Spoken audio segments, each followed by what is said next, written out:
life, and we are all connected. And as we affect a single strand, the whole web is affected.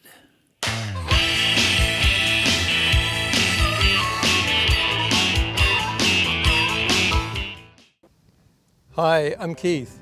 It seems that a van conversion is a lot like home decorating, but I can't decide if I want to go with the plush or the chic, the white minimalist or the woody cabin. I guess I need to find an interior designer. But they do say that your home is where your heart is, so as long as I put my heart into it, it'll be just like home. Home is where the heart is. The old carpet, now disgusting from 3 decades of grease and grime, was cordially removed and sent off to carpet heaven in the sky.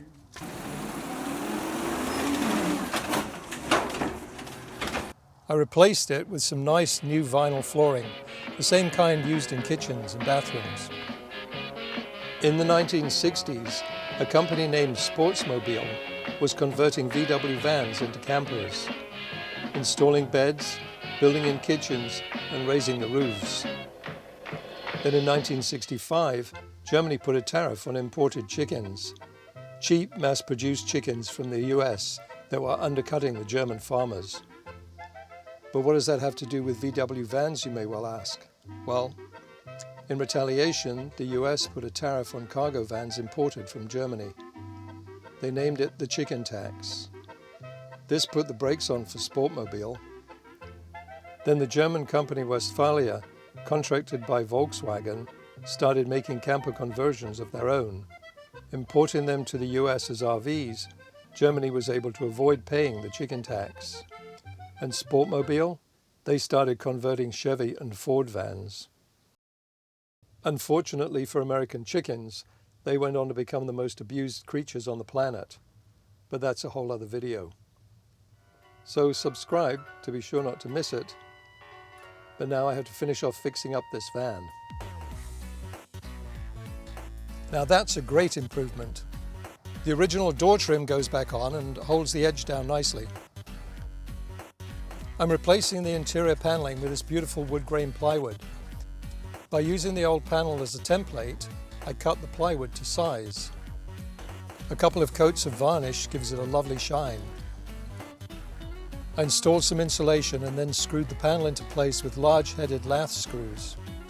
I did the same thing for the sliding door panel. This was a bit harder as it needed cutouts for the latches. After a bit of adjustment, a bit of swearing, a bit of fiddling, it came out pretty nice. So this is going to be the style for the interior, a glossy wood finish, like an old-fashioned drawing room. The carpet in the front is really gross, having suffered from many years of abuse. So out it goes. The padding is okay though, so that can stay. I got a new set of carpets from SoFine. They provided instructions, but it looks like a jigsaw puzzle. So I need to do a dry run to figure out how it all fits.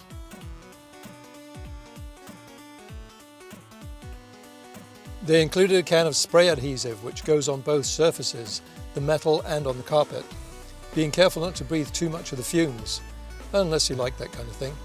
Perfectly made to measure, the carpet pieces fit into place and are smoothed down.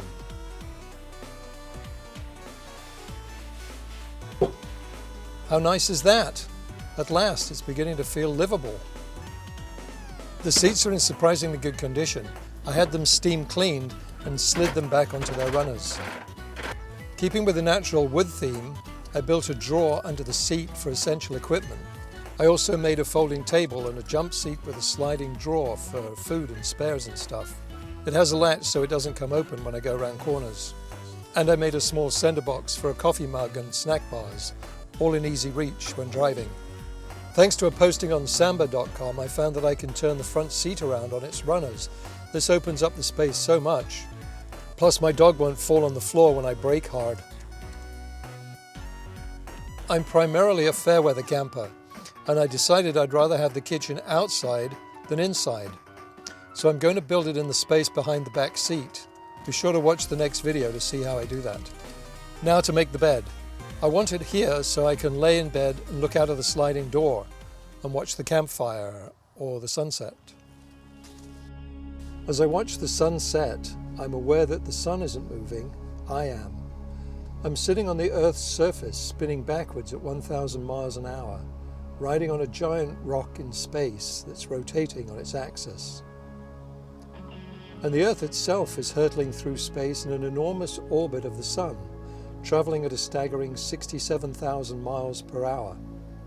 Then one step further out into the universe, and we see that the solar system, the Earth, Sun, and the planets are orbiting around our galaxy, the Milky Way, at about 500,000 miles per hour.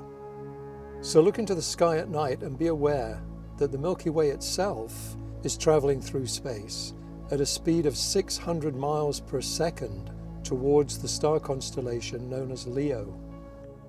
It's mind-boggling. I find it hard to wrap my head around the sheer magnitude of the universe. Like a chimpanzee trying to do algebra, it's way above my pay grade.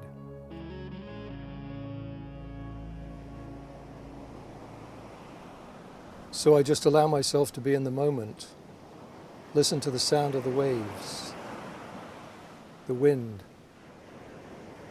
and my breath.